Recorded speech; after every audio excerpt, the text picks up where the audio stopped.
नमस्कार, मी पंजाब डक। आज आहे 27 जुलै 2025 आणि मी आहे आमच्या इथल्या कसुरा नदीवर। पाहू शकता असा पूर गेलेला आहे, सगळ्या शेतकऱ्याचं हातोनात नुकसान झालेलं आहे। तर शासनानं खरं तर या शेतकऱ्याला मदत करायला पाहिजे।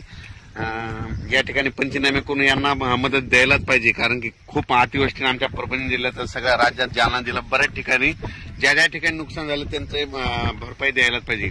आणि आज या ठिकाणाहून मी शेतकऱ्यांसाठी एक खास करून एक आनंदाची बातमी देणार आहे, कारण की राज्यामध्ये उद्या 28 तारखेला म्हणजे उद्या सोमवारी सूर्यदर्शन होणार आहे। पाऊस थोडी विश्रांती घेणार आहे, म्हणून हा अंदाज लक्षात यायचा। राज्यात सांगायचं झालं तर पूर्व विदर्भ, पश्चिम विदर्भ, दक्षिण महाराष्ट्र, उत्तर महाराष्ट्र, कोकणपट्टी, खानदेश जवळपास 4-5 दिवस सारखा पाऊस चालू होता। कुठं रिमझिम पडला, कुठं मुसळधार पडला, कुठं अतिमुसळधार पडला, कुठे वडे नाले वाहिले, कुठे नदीला पूर आला, कोणत्या धरणाचं पाणी सोडलं, असा पाऊस पडला। पण शेतकऱ्याला आता अपेक्षा आहे की हा पाऊस कधी उघडतो। तर सर्व शेतकऱ्याला सांगू इच्छितो की उद्याच्याला म्हणजे सोमवारी उद्या 28 तारखेला सूर्यदर्शन ठिकठिकाणी होणार आहे। 29 तारखेला आणखीन खूप ठिकाणी सूर्यदर्शन होणार आहे, म्हणून हा अंदाज लक्षात घ्यायचा। ज्या ठिकाणी पाऊस नाही पडला तसं म्हणजे आज 27 तारखेला बऱ्याच ठिकाणी पाऊस पडणार आहे।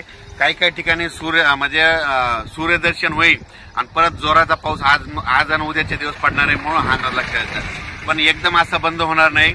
उद्याच्या दिवस आणखी थोडा पाऊस आहे, फक्त मात्र उद्यापासून थोडी विश्रांती घेणार आहे, म्हणून हा अंदाज लक्षात घ्यायचा।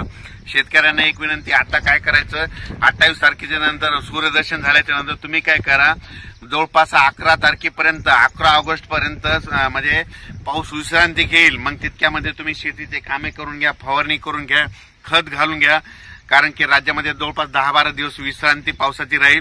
विश्रांती जरी राहिली तर तुम्हाला एक सांगतो की ऑगस्ट महिन्यात देखील समजा 1 ते 11 ऑगस्टच्या दरम्यान भाग बदलत आपला स्थानिक वातावरण तयार होऊन पाऊस पडणार आहे।